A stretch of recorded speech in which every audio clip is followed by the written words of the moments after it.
Dabīgo koku apstrādē mēs varam izmantot laku, eļļu, vasku, viss atkarīgs no klienta vēlmēm.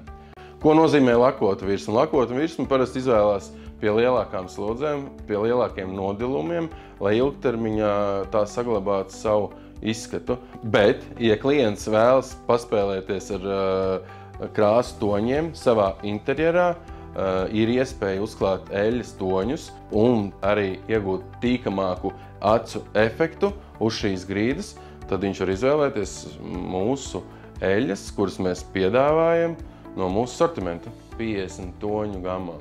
Ja vēlamies noturēt šo eļļas toni, ir iespēja pārklāt pa virsmu to ar vaska kārtu. Mēs savu dabīgo koku virsmu varam gan eļļot, gan lakot, gan vaskot, bet jāatcerās vienmēr ir, lai mēs pielietotu pareizo kopšanas līdzekli. Tādēļ mums ir radīta sava kopšanas līnija.